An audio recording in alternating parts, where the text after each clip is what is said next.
Hello, and thank you for tuning in. My name is Jenny Lukomsky, and I'm the archivist for the Congregation of Sisters of St. Agnes.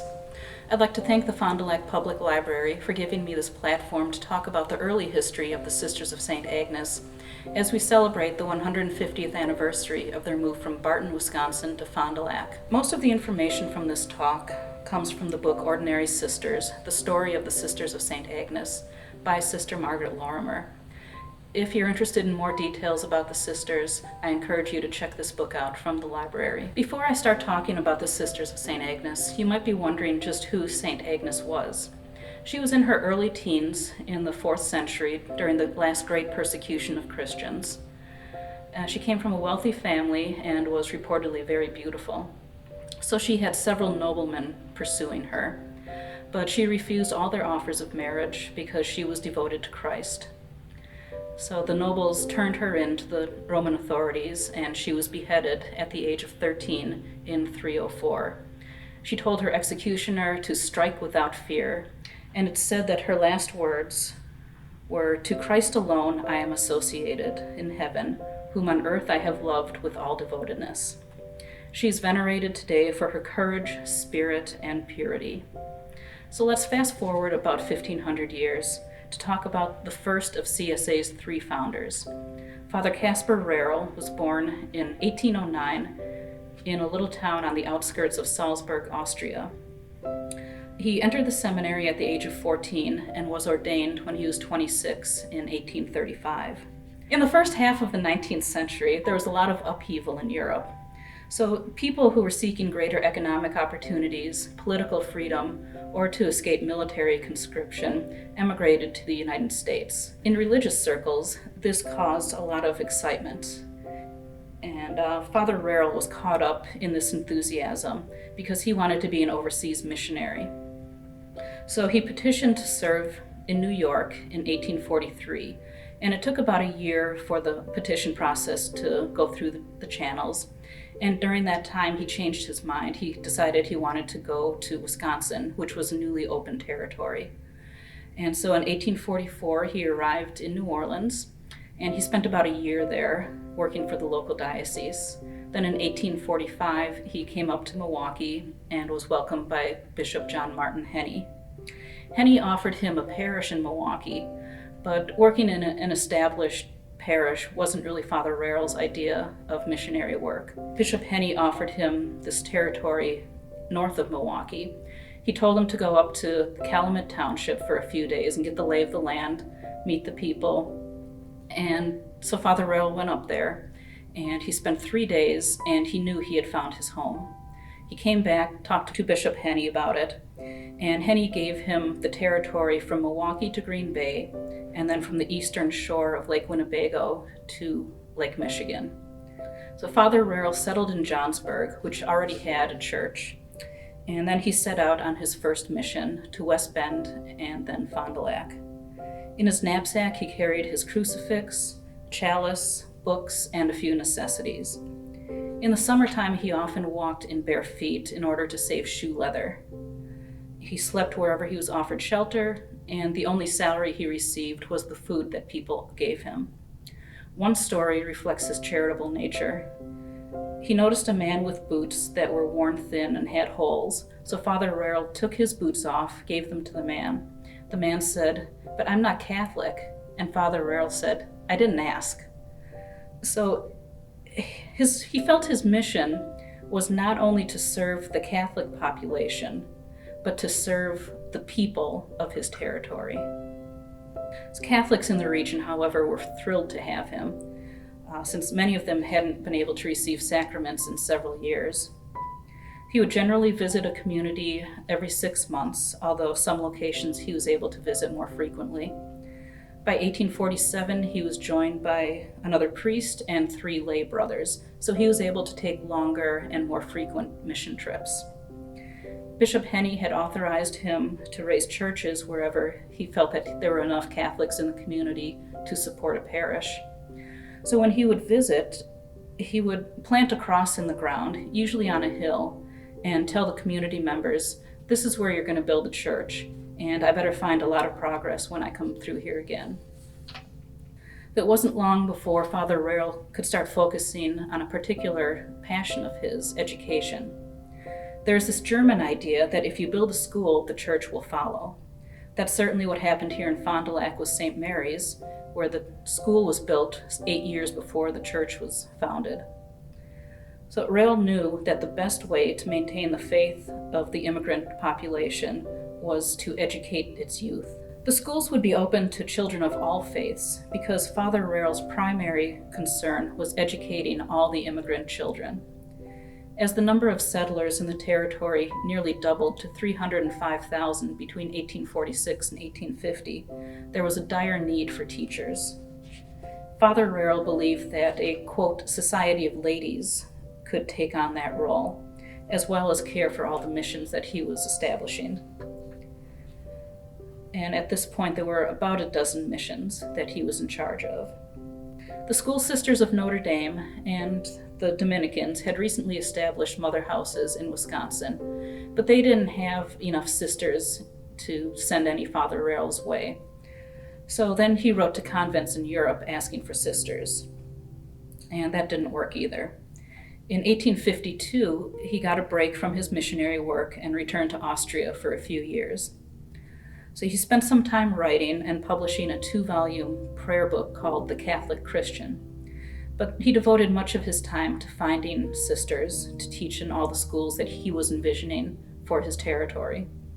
For 3 years, he visited convents throughout Europe, trying to persuade Mothers Superior to send their sisters to a land that was really still considered part of the American Western frontier. Remember, Wisconsin had only been a state for 4 years. In addition to the physical hardships that the pioneer sisters would encounter, teaching wasn't really considered an acceptable endeavor for religious sisters at that time. So Rarel's offer really wasn't appealing to the sisters in Europe. In 1855, he received permission to visit Rome, and while he was there, he visited the Basilica of St. Agnes. As he was praying, he had a vision of St. Agnes leading a group of women who were dressed in black and white. So he got an audience with Pope Pius IX and told him about this vision. The Pope gave Father Rarel his blessing, but let him know that he had to submit an acceptable rule within 10 years. So a religious rule, sometimes called constitutions, lays out the directives and customs for a religious community, including things like how they will govern themselves, what they're going to pray, how they're going to pray, when they're going to pray.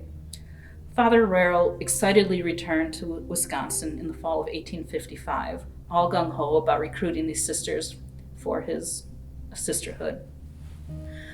The Germans continued to arrive in large numbers. They settled in Milwaukee and in the surrounding communities.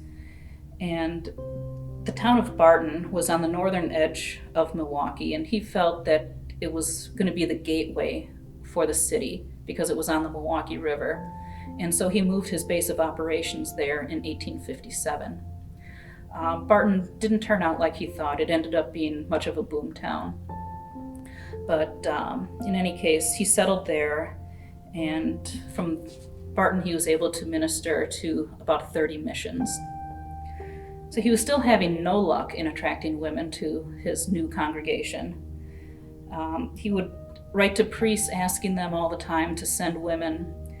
And in one letter he wrote, quote, "I heard that the Right Reverend Bishop, being with you, said that your young people look very intelligent. Would it not be a shame by such an intelligent people not to find a couple of pious virgins who would consecrate themselves to God to serve him, guiding children to him? No excuse, Father, you ought to send 2. So he was nothing if not persistent. Finally, in June 1858, he found his first candidate, Gertrude Rehberg, or rather, she found him. She had wanted to join an order in Europe, but she didn't have a dowry. She came to America to be with her brother in Hartford, looking for a congregation to join.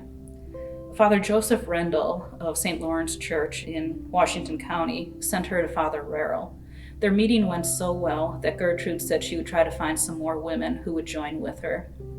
So Father Rarel sent her to a Notre Dame convent to make a retreat and to learn about religious life. On August 10th, she returned to St. Lawrence Parish to celebrate the feast day of St. Lawrence. And she met Bishop Henny there, and he gave her permission to join Father Rarrell. 2 more women joined with Gertrude, and on August 12th, 1858, she, Magdalene Haffer, and Catherine Getz became the first sisters of St. Agnes. As a sign of devotion to St. Agnes and Mary, the Mother of God, each sister was given the name Mary Agnes and the name of a saint. So Gertrude became Sister Mary Agnes Clara, Magdalene, Sister Mary Agnes Gertrudis, and Catherine, Sister Mary Agnes Mactildis. They used this format until 1870 when they dropped Agnes, and most simply used the initial M instead of Mary in front of their name, and that lasted until 1969. So these 3 sisters vowed for 1 year poverty, chastity, and obedience. They also promised to instruct and educate the youth entrusted to them and to do manual labor. Initially, they lived with neighbors in Barton while Father Rarrell negotiated the purchase of some land. And that land comprised 40 acres of woodland and 20 acres of farmland. The sisters wore a simple black dress with a white collar and bonnet. Father Rarrell was adamant that the sisters look like the people they would be serving. So he had no intention that they would become like a traditional sisterhood one might see in Europe. Remember that the Pope had told Father Rarrell he had to produce an acceptable rule within 10 years in order to be recognized by Rome. His first attempt in 1858 stated that the sisters were to be primarily teachers and servants of the priests in the missions. It read more like a list of chores than directives for living religious life. They should raise and manufacture flax, spin their own wool, make their own dresses, make candles and church vestments, clean the church, wash the vestments and linen, and they would also cook for the priest if he didn't already have a cook. So according to Father Rarrell, they would belong to the altar and service of the priests. So Bishop Henny was like, yeah, no. So Father Rarrell went back to the drawing board on that. But in the meantime, he forged ahead with his mission work. When he would return from his mission trips, he would gather the sisters in the chapel and teach them the Bible and Christian doctrine. And it was likely that very few of them had very much education prior to coming to the convent, so he would also teach them basic academic subjects and music. So since German was the native language of many of the sisters, they also learned English and Latin. Father Rarrell proclaimed that, quote, Agnes sisters shall neither sing nor pray what they do not understand, end quote. So those that didn't know Latin would sing and pray in their native tongue. It was a very difficult life. They lived in extreme poverty in a fieldstone house with no stove. They slept on blankets that were laid over straw ticks. They chopped their own wood and carried water from a spring that was 2 blocks away. The farmland Father Rarrell had purchased was their only source of food, but they didn't have any farm implements to cultivate the land. They often went hungry. So one story tells of several new candidates who arrived from Appleton around sundown one night.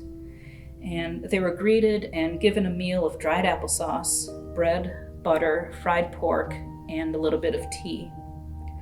So they thought that maybe the sisters had been doing housework all day and they didn't have time to prepare a proper meal.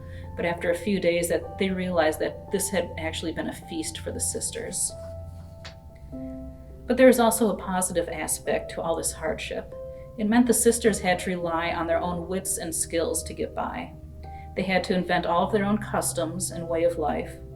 Determination, creativity, and a can-do attitude became the hallmarks of the sisters as the years went on. With these rough conditions, it was hard to keep sisters. A lot of them left the community. In 1860, there were 18 sisters, but a year later, there was only 1, and she was blind. And I always feel a little bad when we talk about this sister, because we always say something like, and they were down to 1 blind sister. And well, she had a name, and that was Sister Ursula Hofen. And I always wonder what would have happened if she had left the community. I think she deserves a lot of credit for sticking around. If she had left, maybe Father Rarrell would have finally thrown in the towel. But luckily, that didn't happen. Within a month or so, Sister Clara, the first sister of St. Agnes, had come back to the community. She had left to join the Franciscans, but she spent a month down there and decided to come back. She felt more at home with Father Rero. And soon after, we start seeing more and more sisters join the congregation.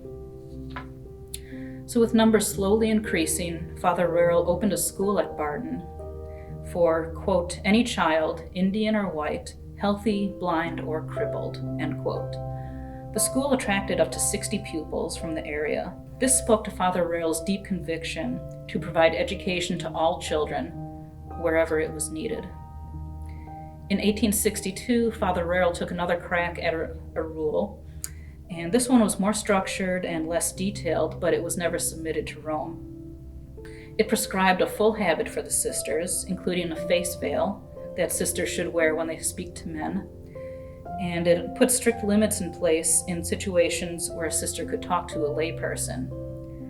As Father Rero wanted the sisters to be able to teach in the public schools, the rule also recommended that they take state exams and use government-approved textbooks. If a sister taught in a public school, another sister should teach at the Catholic school in the town or village.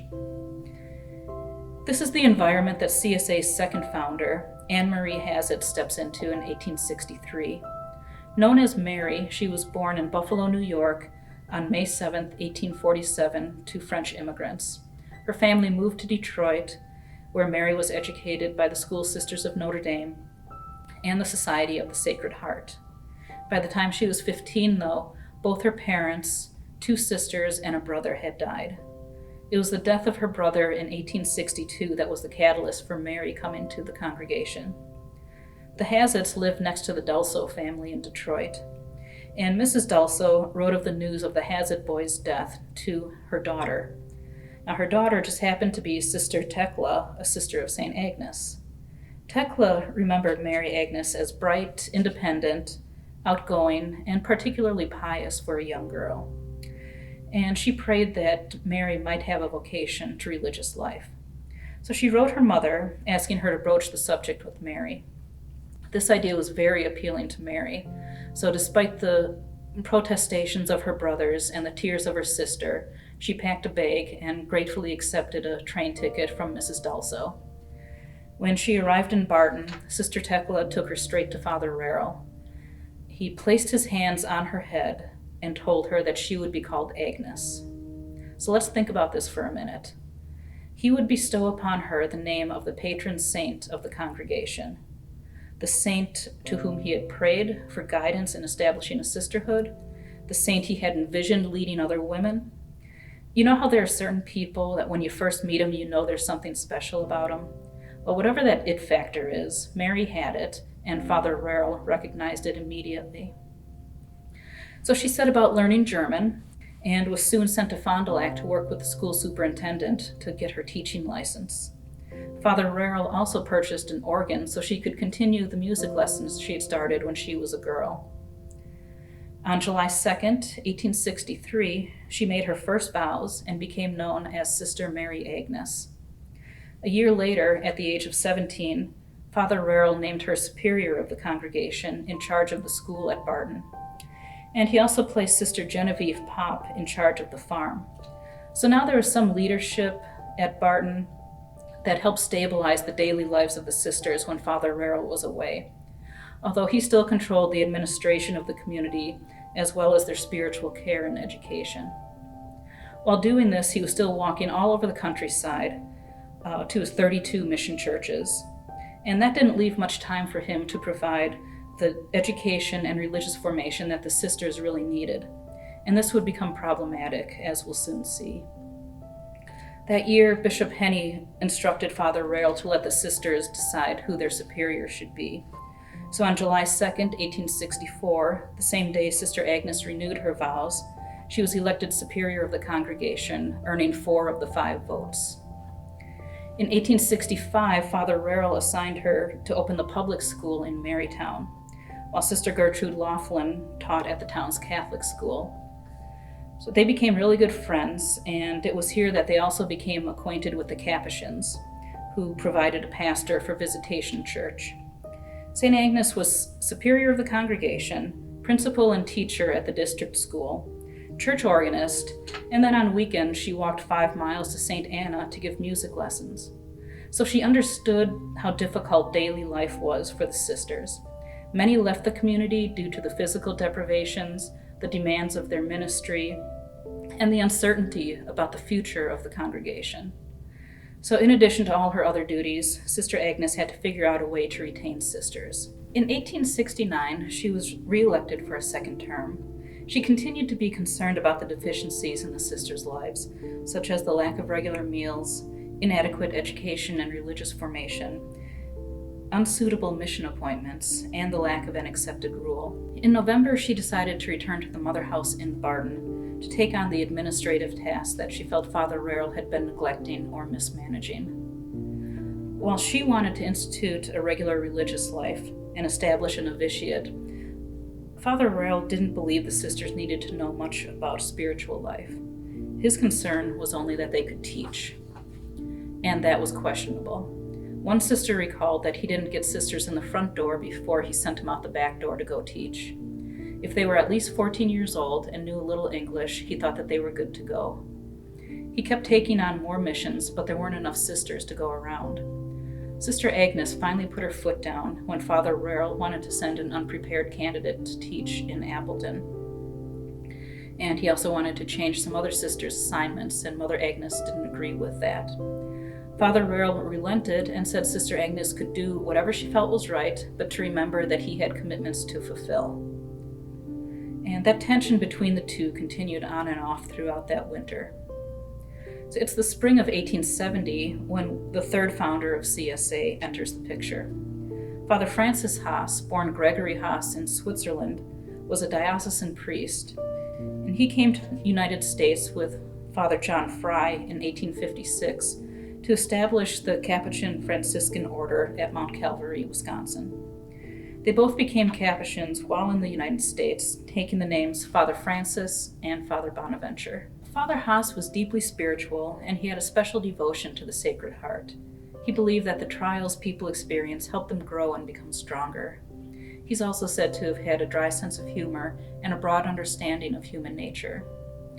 The Capuchins were conducting a Lenten mission at St. Bridget's Parish in Wayne, Wisconsin, and the Sisters of St. Agnes were invited to cook for the event. Sister Agnes looked forward to this opportunity to pick the brain of Father Haas, and also to maybe get a little counsel regarding the conflicts that she was having with Father Rarrell.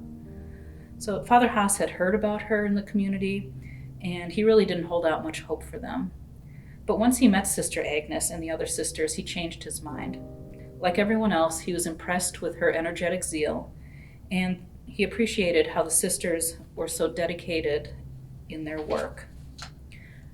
Agnes and Father Haas met twice during the mission, and by the end of it, he had encouraged her to move to Fond du Lac. Fond du Lac, he told her, had cheap land and schools where the sisters could teach. It was the second largest city in the state and supported a railroad hub.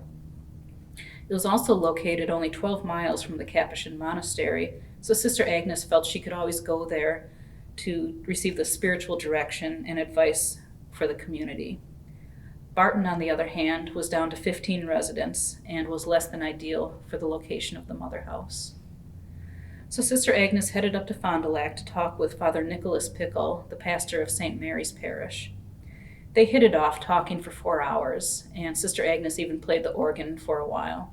He told her the sisters would be welcomed by the city's 2 other pastors to teach 600 Catholic children in town. And he also knew of a property that could be purchased for between $5,000 and $6,000 that encompassed 5 or 6 city lots and had a large frame house on it she could use as her mother house. So Sister Agnes was all in after this meeting. She returned to Barton to talk it over with Father Rarrell, and then headed down to Milwaukee to discuss it with the general vicar of the diocese, Father Martin Kundig. Agreeing with Sister Agnes about the greater opportunity in Fond du Lac, Kundig told her to go ahead and transfer the mother house there. Showing a great business sense, instead of the 5 or 6 lots suggested by Father Pickle, Sister Agnes purchased 12 lots from E. Phillips on June 8, 1870 for $6,300. The property was bordered by Division and Sheboygan streets and included the 2-story frame house, a new barn, and a new stable. At the end of June, Father Rarrell met with Father Kundig, and while we don't know what was said, the end result, as relayed in a letter from Kundig to Sister Agnes, said that Father Kundig would take over directorship of the congregation, while Father Rarrell would remain as the chaplain and confessor. He then laid out some directives to the sisters, saying that they would no longer have to do the heavy lifting on the farm, that they would have adequate housing and nutritious meals. Agnes must have felt an immense sense of relief, but Father Rarrell must have felt like he was being slowly squeezed out, first by Mother Agnes and Father Haas, and now by Father Kundig. It had to be a great disappointment for him. Father Rarrell had so many gifts, but running a religious community was not one of them. He was the ideal missionary priest, a gifted scholar, a fabulous teacher, an inspirational pastor. But living as a diocesan priest was a much different existence than living in a religious community. And he just didn't understand the difference. He was so focused on his mission churches and schools that he had a hard time providing for the sisters' physical, educational, and spiritual needs. So while all this was going on, the sisters were planning a summer retreat for the end of July. Father Rarrell had asked Father Haas to give the retreat, and Mother Agnes, seeing an opportunity here, asked Father Haas if he would spend some time writing constitutions for the sisters. So Haas agreed, and he set to work. On the last day of the retreat, Father Kundig came up from Milwaukee. He had been invited by Father Rarrell, and he pulled Sister Agnes aside and told her he was going to disband the Congregation of Sisters of St. Agnes. So I'm sure she was shocked. I mean, this is the same guy who just a couple months earlier approved the transfer of the Mother House to Fond du Lac. So she told him, "Look, Father Haas has been working on constitutions for us this week. Why don't you go talk to him?" So he did. He had a private conversation with Father Haas, and then Father Kundig and Father Rarrell read the constitutions that night. The next morning, they had a meeting with all the sisters. Father Kundig read the constitutions and asked the sisters if they approved. All the sisters rose in unison and accepted the constitutions as they were written. So afterwards, Father Haas celebrated Mass with the sisters, and he gave a very emotional sermon on sacrifice and devotion. Father Kundig then presided over the investiture of 11 candidates and the profession of 3 novices under the new rule. So the sisters finally had that novitiate program that Mother Agnes had wanted. After dinner, there was one more task to complete: the canonical election of a new superior. Sister Agnes was elected unanimously, and Father Kundig proclaimed that she would now be known as Mother Agnes. So was it coincidence that Mother Agnes asked Father Haas to work on the constitutions that particular week? Or maybe there was a little bit of divine intervention going on. Who can say? But in 1881, Mother Agnes summed up the early history of the congregation like this, quote, "Our community sprung up among thorns, and many dark clouds of adversity passed over its head during the short period of our existence," end quote. So probably the understatement of the year. So that week, there was a flurry of activity as the sisters prepared to move to Fond du Lac. Father Rarrell approached Mother Agnes in private and told her he wasn't coming with them. So she must have been stunned again. He said that he was staying behind because he had to take care of his missions, and Barton was the best place to do that from. So when he told the sisters the next day that he would be staying, 6 of them decided to stay with him. And that included Sister Gertrude, who had been Mother Agnes's best friend and confidant from their days in Marytown. So it had to have been a very difficult situation for all the sisters to navigate, and even the convent dog, Barney, didn't know what to do. But eventually, he hopped into one of the wagons that was holding the sisters' possessions, and he set off with Mother Agnes and the 26 other sisters to Fond du Lac on August 1st, 1870. For a time, there were 2 congregations of St. Agnes then, the Barton Convent and the Fond du Lac Convent. The Barton Convent slowly began to fail throughout the 1870s. Sister Gertrude tried to move the mother house to Janesville, but she didn't have the parish support there that she needed. So Father Rarrell sought some advice from a friend at St. Francis Seminary in Milwaukee, and he told her to give it up. And he just couldn't do that. He even went so far as to say that he would never accept advice from that guy again.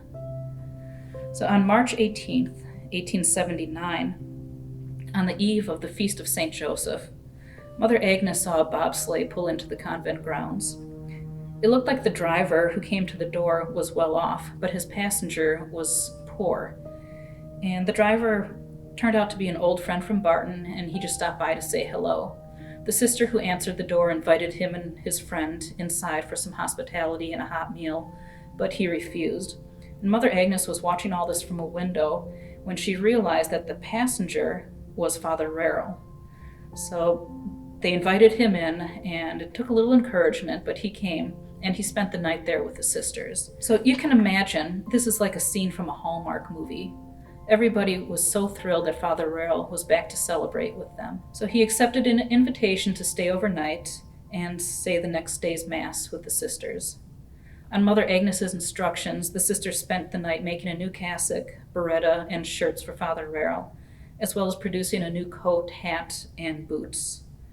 So it was such a joyful reunion for Mother Agnes, Father Rarrell, and all the sisters. As happy as that day was, Father Rarrell noticed the disparities between his convent and the Fond du Lac convent, and he finally realized it was time to pull the plug.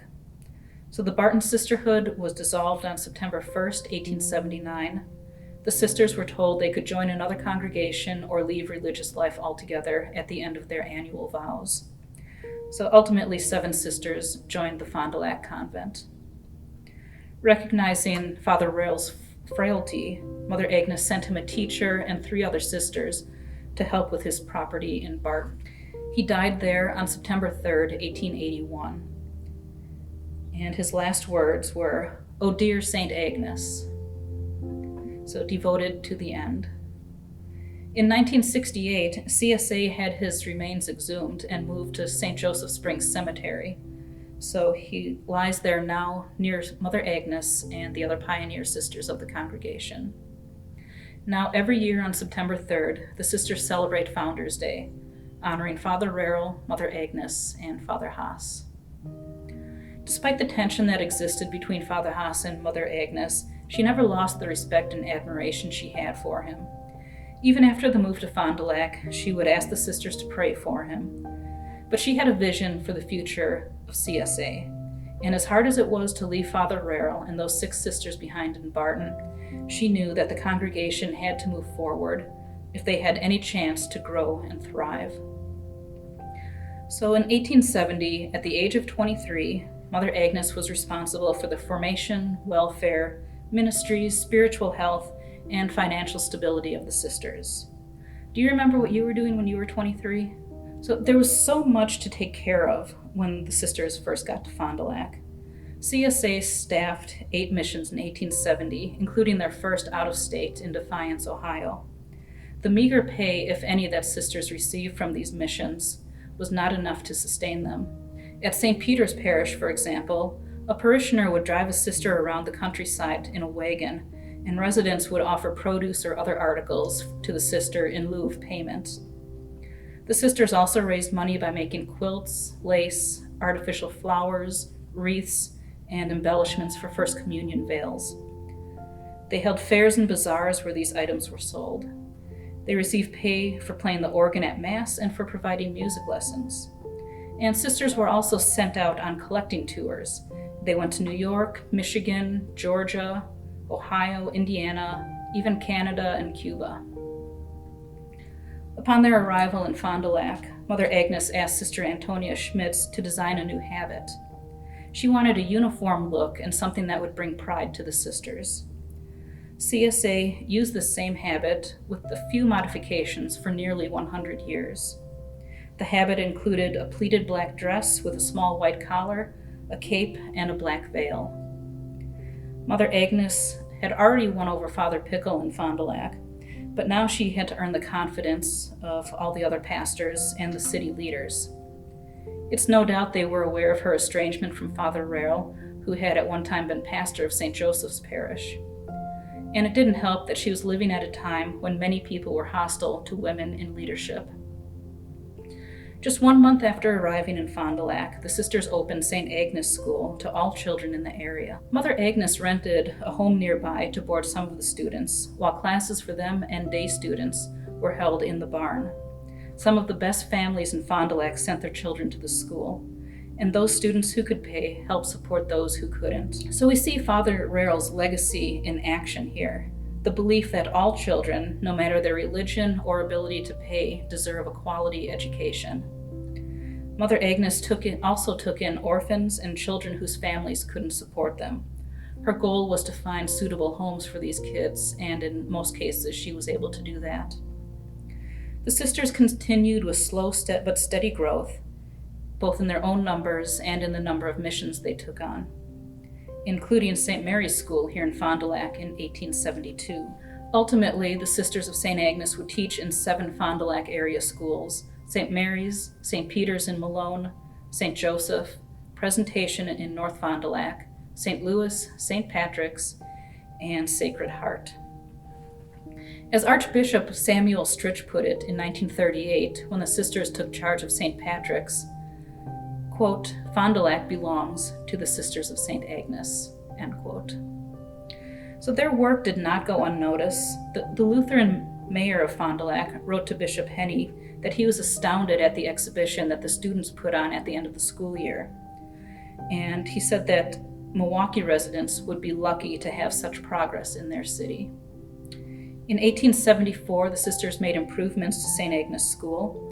They built a 2-story house that would serve as classrooms and a chaplain's residence.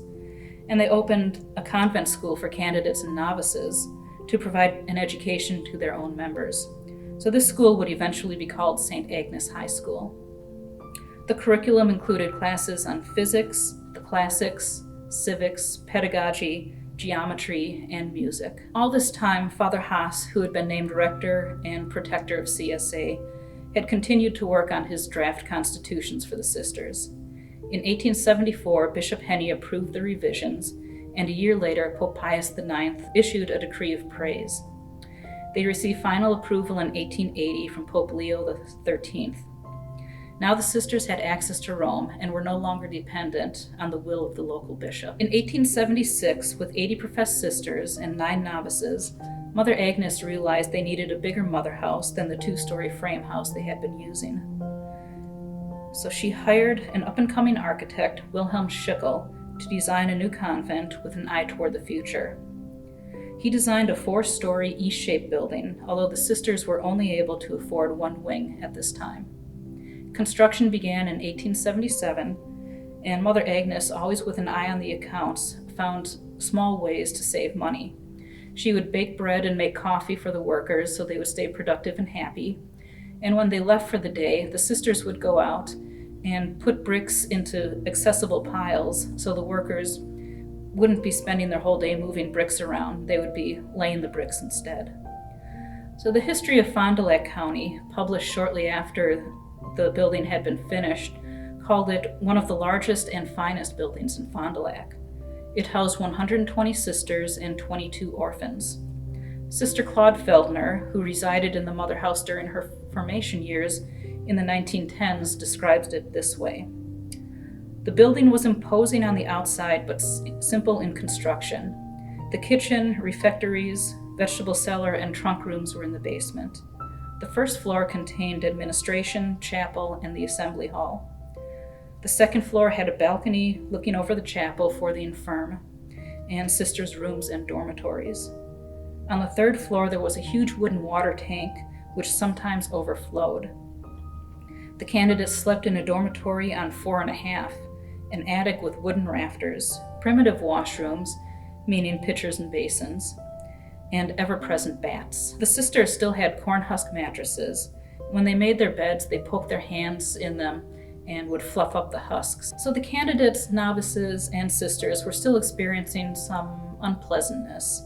But they pushed through it because they knew that this is where God was calling them to be. In 1884, Mother Agnes had the opportunity to go to Rome and have an audience with Pope Leo XIII. She asked for blessings on each member of the community and their family members and friends. She then offered him the gift of a new skull cap. He took the one off his head, gave it to her, and then put the new one on his head. Sister Seraphine Morrissey, Mother Agnes's traveling companion, writes, "We left the Vatican filled with indescribable joy." On this trip, they also visited the Marian Shrine of Loreto, where Agnes prayed that Father Haas would give her permission to build a hospital in Fond du Lac, as residents had been begging her to do for some time. Back in the States in 1886, Mother Agnes bought another 5.5 acres of land in order to construct the chapel wing of the convent. Completed in 1887, the chapel had a 3-story vaulted ceiling with Gothic arches. An 11-foot painting of St. Agnes by Tertulliano Giacomo was commissioned for the chapel, but it ended up being too small. In 1890, Wilhelm Lamprecht painted a much bigger fresco of the martyrdom of St. Agnes. This period of growth and improvement continued through the 1890s. In 1892, the Mother House was electrified and the congregation was incorporated. By 1893, they had purchased another 10 acres, extending the property to Gillette Street. And there were 173 professed sisters, 12 novices, and 38 candidates. The sisters were responsible for the education of over 5,700 kids from New York to Kansas. They were so well regarded as teachers that in the Dakota Territory, they were asked to write a course of study for teachers based on their methods of teaching. In 1894, they purchased a house and 2 lots across the street from St. Mary's Church. And in 1901, they used those 2 lots to build a convent for the sisters teaching at the school. And that convent also included St. Cecilia's Academy of Music on the upper levels, where the sisters taught music to students for many years. But all was not going well during this time of growth. Father Haas had been ill with tuberculosis, Bright's disease, and influenza for some time. He had resided in Rome since 1887, after being named Definitor General of the Capuchin Order, but he longed to return to Wisconsin to recuperate. He was moved into the chaplain's house on the CSA grounds and died there on June 21, 1895. Father Haas had been affectionately known as Pa to the sisters, as he provided the counsel and structure the sisters needed in those early transitional years. A friend and mentor to Mother Agnes, he offered practical advice as she led the young congregation. In 1872, he gave her some advice on leadership. Quote, "Let me have the assurance that you act with firmness and determination in all things, and that you put aside every bit of human consideration as soon as duty or order demands. You must act, not feel. Always pray in important matters, then proceed bravely. I know you are being sorely tried, and that you suffer, but I cannot consider that now. You are the superior."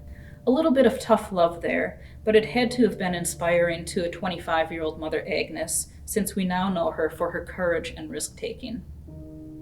While Mother Agnes mourned her dear friend and mentor, she moved forward on the plan to open a hospital in Fond du Lac. For 10 years, Fond du Lac leaders had been begging her to establish a hospital, but she lacked both the funding and the sisters to staff it. In 1887, St. Paul's Hospital opened under the auspices of the Episcopal Church, but it closed within a year. Dr. Frank Wiley tried to restart it a few times, but to no avail. So he visited Mother Agnes, along with local business leaders John and Henry Boyle, and Father Joseph Keenan from St. Patrick's Parish. Mother Agnes said she was willing to consider a hospital as long as she got the appropriate support from the community. In January 1895, the Fond du Lac Businessmen's Association pledged $55,000 to the project. Later that month, CSA's Board of Directresses approved construction of the hospital, resolving that, quote, "The erection of the hospital and its management by sisters would be a work of charity and humanity for the care of the sick regardless of religious denominations," end quote. Archbishop Frederick Katzer signed off on the project, and Mother Agnes got busy raising money, discussing plans with an architect, again, her favorite Wilhelm Schickel, and selecting and preparing sisters who would be the administrators and staff of the hospital. Sisters Evarista Ulrich, Amanda Hildebrand, and Charitas Schnitzler were sent to St. Joseph's Hospital in Chicago for 8 months to study nursing and surgical techniques. Dr. Wiley, for his part, took postgraduate courses in Europe to become the chief of staff. There was wide support in the community for the hospital, but some questioned if CSA was the best choice to run it. 3 men met with Mother Agnes and offered every argument they could think of why CSA shouldn't do this. Finally, Mother Agnes stood up and said, "Gentlemen, when Christ was on earth, he not only preached, he also healed the sick. Would you say that he did good work with that?" They replied yes, but then one of them snapped, "But you're not Christ." Mother Agnes replied, "No indeed, nor do we pretend to be. But Christ has called us to continue his work on earth, and as long as God permits illness, he will also expect his creatures to care for the sick. We have considered the matter and have decided to undertake the building of the hospital. We shall not reverse our decision. Good day, gentlemen, and thank you for your interest." The hospital, called St. Agnes Sanitarium until 1900, was completed and blessed by Archbishop Katzer on June 23, 1896. The building itself cost $32,000, while equipment and furnishings bumped up the total cost to nearly $48,000. The colonial-style building was situated on 10 acres of lawn scattered with oak and elm trees. The first floor contained a reception hall, parlors, a doctor's office, pharmacy, dining room, and rooms for the male patients. The second floor contained the chapel and rooms for female patients. The third floor was the surgical department. Private rooms, board, and nursing cost between $8 and $15 per week. A bed in a ward cost $5. If surgery was necessary, an additional $5 was added for dressings and other supplies. There was no electricity in the building, so small oil lamps were used to light the rooms, and sisters carried lanterns in the hallways. Cooking was done on kerosene stoves, and the elevator was operated by hand pulleys. There was one telephone in the building, and some rooms were connected with speaking tubes. Wide iron balconies not only offered, quote, opportunities for pleasant promenades, but would also greatly facilitate the escape of inmates in case of a conflagration. So good to know. Just as an aside, I'd like to point out the list of resident physicians from a promotional booklet from the hospital's opening. There was one female doctor on staff, Dr. Flora Reed. So even in 1896, the sisters made sure that they were equal opportunity employers. The hospital officially opened on July 1st, 1896, but the day before, 7-year-old Otto Schmidt was admitted with typhoid fever. Despite all the clamor from the community to build a hospital, it didn't attract a lot of patients in that first year. At the time, a lot of people still viewed hospitals as the place where people go to die rather than where they go to be healed. So that first year, the hospital saw only 82 patients and 2 births. Lanterns were placed in the windows of unused rooms, and someone would race their carriage up Division Street to make it look like the hospital was busier than it actually was. Those efforts seem to have paid off, because the following year saw 257 patients. Looking to provide milk, eggs, and vegetables for the hospital and convent, Mother Agnes purchased 293.5 acres of farmland owned by Owen Wells, east of town, in March of 1898. In the shadow of the ledge, the property included a house, barns, shed, and farm animals. In September 1899, she purchased another 117 acres from Wells. What had been called Cold Springs Farm was renamed St. Joseph Springs Farm.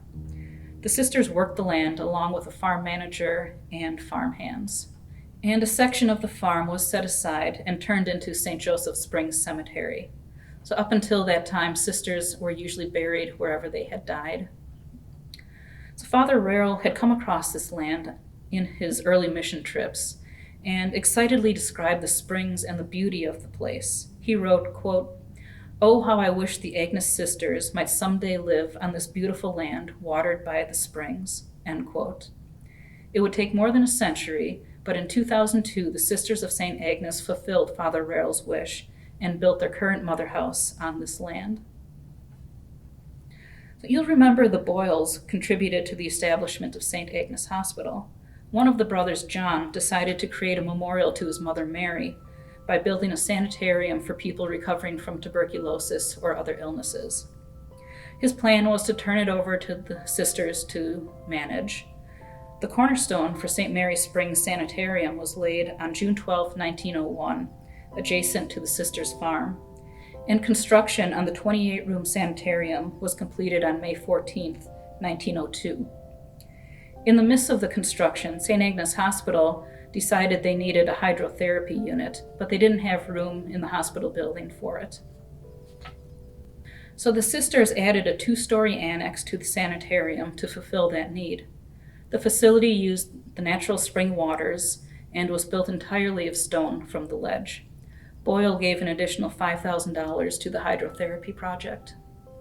Not to be outdone, Boyle's brother Henry built the Henry Boyle Catholic Home for the Aged in 1903 and gave it to the sisters to operate, along with $39,500 in bonds and cash, with the stipulation that the property must always be used to care for the elderly.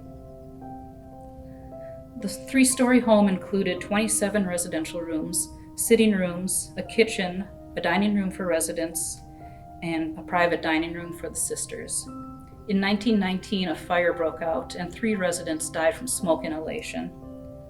Sister Patrice Leahy was injured trying to rescue a patient, and the superior of the house, Sister Delphine Keenan, died a week later from exposure and shock. In 1930, Henry Boyle's widow Julia funded construction of St. Patrick's Chapel in the home, and another wing was added in 1959. But the needs of the aging population in Fond du Lac outgrew the Boyle home. So in 1977, the sisters built St. Francis Home near the hospital to care for the elderly. Mother Agnes had not been in good health for quite some time, and all these building projects and rapid expansion of ministries, in addition to her regular administrative duties, took their toll on her health. In the fall of 1904, she decided to go to Texas, hoping the warm climate there would help her recuperate. So she made it as far as Hays, Kansas, where she and her companions had to stop. She purchased a house from the Beach family there, where she could stay and rest, and she intended that later it could be used as a rest home for tubercular sisters. Her health improved slightly, but then it took a turn, and she died on March 6, 1905, at the age of 57, having served the congregation as superior for nearly 41 years. Her last words were, "So soon? Too soon, perhaps, but look at all she accomplished." She governed the congregation with wisdom and fearlessness. She was devoted to the educational and spiritual development of her sisters. She had that rare combination of vision and the administrative skills to realize that vision. She never wanted to be seen as one of the founders of the congregation. She insisted that that honor belonged to Father Rarrell alone. But today the sisters honor her for courage, loyalty, humility, resolve, and compassion. So where did the Sisters of St. Agnes go from here with their 3 founders gone?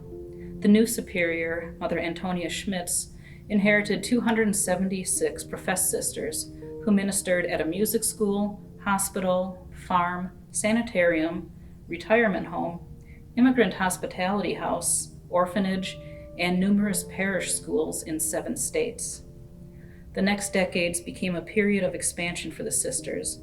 Under the leadership of Mother Antonia and her successors, Mother Marcella Kettner, Mother Joseph Wolford, and Mother Aloysia Lycum, CSA took on more schools, built 3 more hospitals, and created their own educational institutions to train sisters and lay women as teachers and nurses. I'd like to spend a little time now talking about some of the institutions the Sisters of St. Agnes established in Fond du Lac. St. Mary's Springs Sanitarium east of town had proved to be unsuccessful, so its benefactor, John Boyle, suggested that the sisters open up a boarding school in that location, and he would pay for the improvements.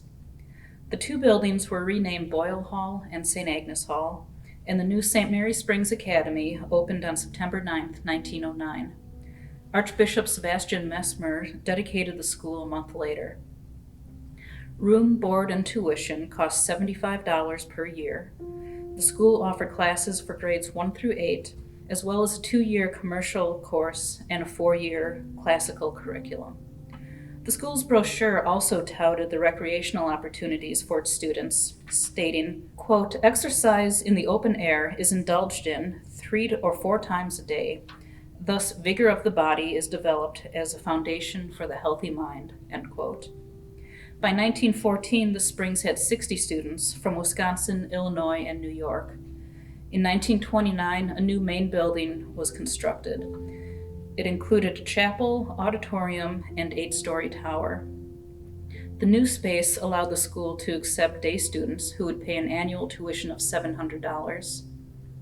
Traditionally, parochial schools educated boys and girls in separate institutions, but the Great Depression caused enrollments to sag, and so Archbishop Samuel Stritch gave the sisters permission to make SMSA coeducational, with the goal being to erect a boys' school once it was feasible, but that never came to fruition.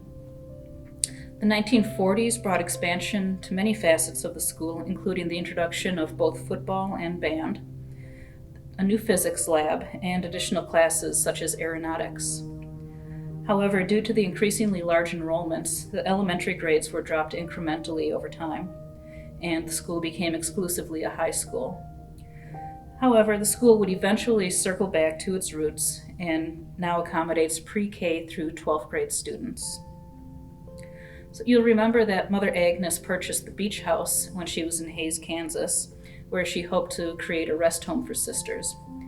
Instead, in 1909, Mother Antonia opened St. Anthony's Hospital there. Now with 2 hospitals to staff, the sisters needed a training program for nurses. They established St. Agnes School of Nursing on October 3, 1910. Classes were held in the convent community room, and the faculty consisted of 3 doctors from the hospital and 2 sisters who gave instructions. The school was accredited in 1912. In 1917, the First World War caused a shortage of nurses, so St. Agnes School of Nursing instituted a 6-month accelerated program for lay women. A year later, they decided to open up the school to lay women on a regular basis. CSA purchased a large 3-story home as a residence for up to 30 lay students. And then in 1931, as enrollments grew, a 5-story brick building was constructed to house the School of Nursing. The first 2 floors held classrooms, lounges, a library, and a combination gymnasium and auditorium. The other 3 floors had accommodations for 137 students. During World War II, the School of Nursing took part in the Cadet Nurse Corps program, which offered federal funding to nursing schools that accelerated their course of study to graduate more nurses. Between 1943 and 1948, St. Agnes School of Nursing graduated 240 cadet nurses. In 1966, the school graduated as last class, as the program was integrated into Marian College's curriculum. Over the 56 years of its existence, the school produced 1,575 nurses. But remember that CSA was traditionally a teaching congregation. During the first part of the 20th century, standards and license requirements for teachers became more robust. Sister Vera Neighbor, who was in charge of the sisters' teaching training program, made arrangements with Oshkosh Normal School, now UW Oshkosh, to help sisters earn their certification. However, in January 1936, the school told Sister Vera that the sisters could not do their student teaching in public schools if they were wearing their habits. So they had to make another plan. Sister Vera suggested to Mother Aloysia that they either build a house of studies near a college or open their own college at the Mother House. The novice mistress, Sister Frederica Spuler, said she believed the only way to keep Agnesian spirit alive was to establish a college in the community, and so that's what they did. It just happened that construction on the east wing of the Mother House was nearing completion, fulfilling Wilhelm Schickel's original vision for the convent. So that was the ideal location to hold classes.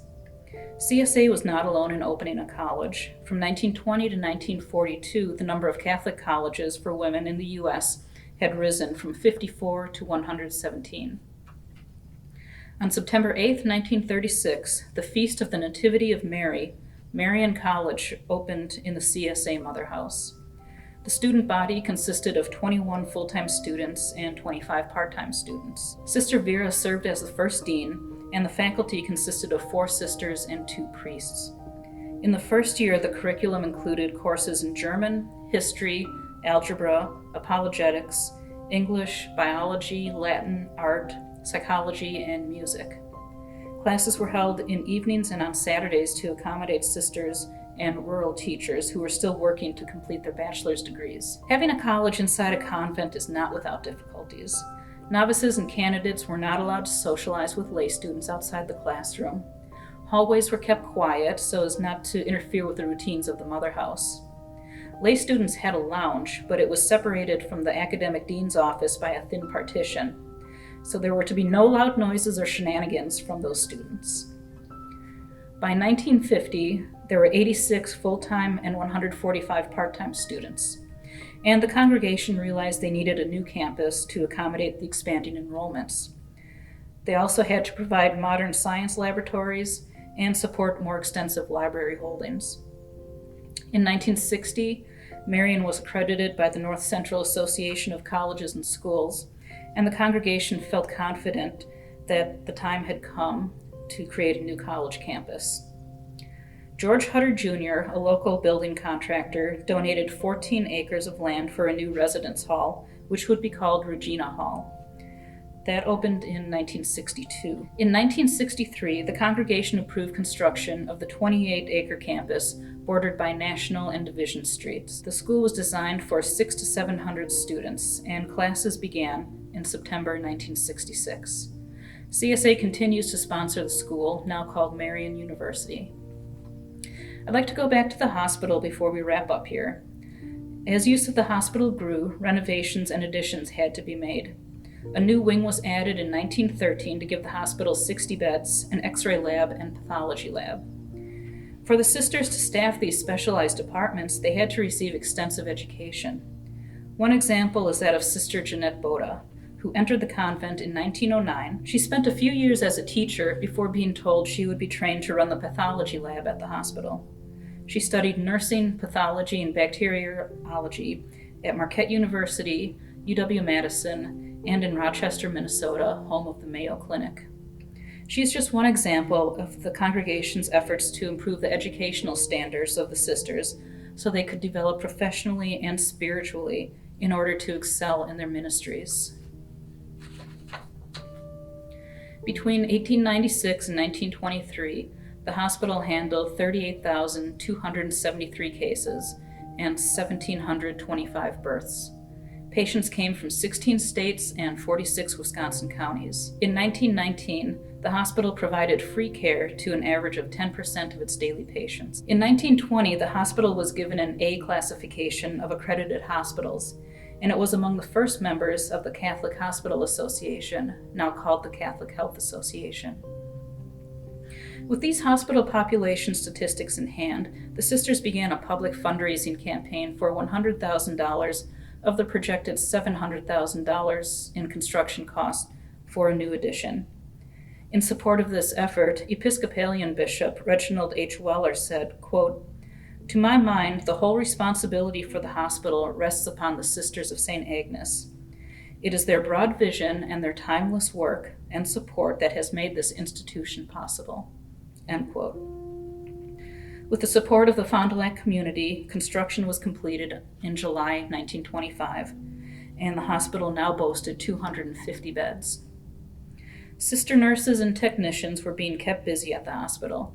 Sister Jeanette, in speaking to the Catholic Hospital Association in 1921, lamented that, quote, "One of the greatest impediments of progress in our hospitals lies in the fact that one sister is sometimes given charge of too many departments. I know a case in which one sister in a moderately large hospital is in charge of the pathological laboratory, the X-ray laboratory, the pharmacy, and the record department. The work will have to be lightened to give sufficient time for the practice of the prescribed religious exercises, for meals, sleep, for quiet study, reading, experimental work, outside diversions, and recreation." End quote. But you know what they say about idle hands. So more renovations were made to the hospital in 1954, and then in 1975, the sisters moved out of their mother house at 390 East Division Street to make way for the new hospital construction. In 2018, after over 120 years of providing healthcare to Fond du Lac, CSA transferred sponsorship of the hospital to SSM Health. By 1945, 75 years after Mother Agnes and 26 sisters arrived in Fond du Lac, the congregation operated 4 hospitals in Wisconsin and Kansas, a college, a nursing school, 2 orphanages in Michigan, a hospitality house in New York, and 50 schools in 8 states. And that year they embarked on a new chapter in their history by sending 4 missionary sisters to Waspam, Nicaragua. So in addition to celebrating 150 years in Fond du Lac this year, the sisters are also celebrating 75 years in Nicaragua. I used to be amazed that all these talented women somehow ended up at the Sisters of St. Agnes. The congregation has been blessed with gifted scholars and scientists, artists and educational innovators, and yes, even a licensed electrician. They had administrators who could not only erect hospitals and higher education institutions from practically nothing, but then manage them for decades. But I think back on something Father Haas wrote to Bishop Henney in 1871. He wrote, quote, "I cherish a firm confidence in the viability of this congregation of St. Agnes. Its spirit is unassuming but sound," end quote. Unassuming but sound. So these were regular women, or to paraphrase the title of Sister Margaret's book, Ordinary Women. But when they joined the congregation of Sisters of St. Agnes, they were given the opportunity and the freedom to use all of their gifts in a way the broader society would not have allowed. Think about how education and healthcare would have been different in this country if not for the efforts of religious sisters over the last 200 years. And today, sisters are having those same impacts in areas of social services and peace and justice, going to help wherever they see a need. I suspect a lot of you are watching this talk because you have some connection to the Sisters of St. Agnes. Maybe you were educated by them, they cared for your health needs, or they simply walked with you when you were in need. If you've been influenced by the sisters in some way, I encourage you to reach out and thank them. They never ask for accolades, but it's always nice to be remembered. Because of the pandemic, we weren't able to celebrate this anniversary the way we had planned, but I would like to tell you about a couple things we're doing. We have an exhibit on display in the library through the end of September, and then in October it's going to Marian University.